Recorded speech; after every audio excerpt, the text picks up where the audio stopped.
नमस्कार दोस्तों, ज्ञान गंगा एकेडमी में आपका स्वागत है। Topics in news lecture series के अंतर्गत आज हम बात करने वाले हैं स्विफ्ट के बारे में। स्विफ्ट क्या है और यह क्यों न्यूज में है, इसके बारे में बात करेंगे। तो जैसा कि आप जानते हैं कि रसिया यूक्रेन कॉन्फ्लिक्ट चल रहा है और यूरोपियन यूनियन के बहुत सारे देश हैं जो रसिया को स्विफ्ट से बैन करना चाहते हैं। तो इसलिए स्विफ्ट न्यूज़ में है। तो इसलिए हमें जानना ज़रूरी हो जाता है कि स्विफ्ट क्या है, क्योंकि फिर से वही कि कोई एग्ज़ाम्स होंगे और फिर स्विफ्ट के बारे में पूछ लेगा। तो पहला क्वेश्चन क्या पूछा जा सकता है कि स्विफ्ट क्या है, किस काम आता है।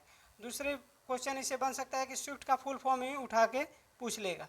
तीसरा क्वेश्चन पूछ लेगा स्विफ्ट किससे रिलेटेड है, मतलब किस चीज़ से, कि स्विफ्ट कार है। इस तरह से क्वेश्चन भी बन जाते हैं कि स्विफ्ट क्या है, तो स्विफ्ट कार है, या फिर स्विफ्ट बैंक में पैसा ट्रांसफ़र के काम आता है, या फिर स्विफ्ट एक संगठन है, या कुछ अदर ऑप्शन दे के आप क्वेश्चन पूछ लिए जा सकते हैं। तो इसलिए हमें जानना ज़रूरी हो जाता है कि स्विफ्ट क्या है। चलिए आगे बढ़ते हैं, देखते हैं। तो स्विफ्ट का जो फुल फॉर्म है वो है society for world wide interbank financial telecommunication. तो स्विफ्ट का फुल फॉर्म है society for world wide interbank financial telecommunication. और ये है क्या, तो यह एक तरह का मैसेजिंग प्लेटफॉर्म है।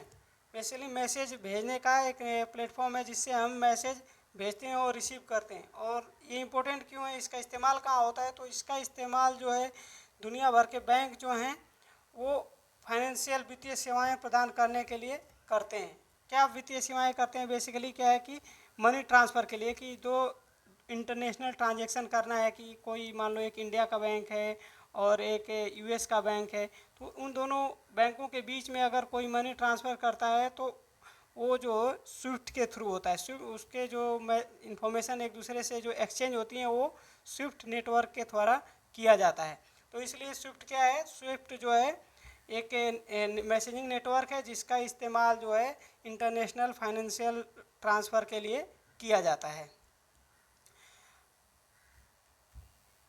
यह नेटवर्क बहुत ही सिक्योर माना जाता है, क्योंकि इसके माध्यम से मतलब इसका जो कंट्रोल है, नॉर्मली क्या है कि दुनिया के बहुत सारे बैंक मिलके उसके करते, बट जो मोस्ट इम्पोर्टेंट जो रोल प्ले करता है वो इसमें यूएसए का भी है और यूरोपियन यूनियन का भी है, जो कि मतलब एक हाई लेवल की टेक्नोलॉजी इस्तेमाल करते हैं, इसलिए इसको बहुत सिक्योर माना जाता है।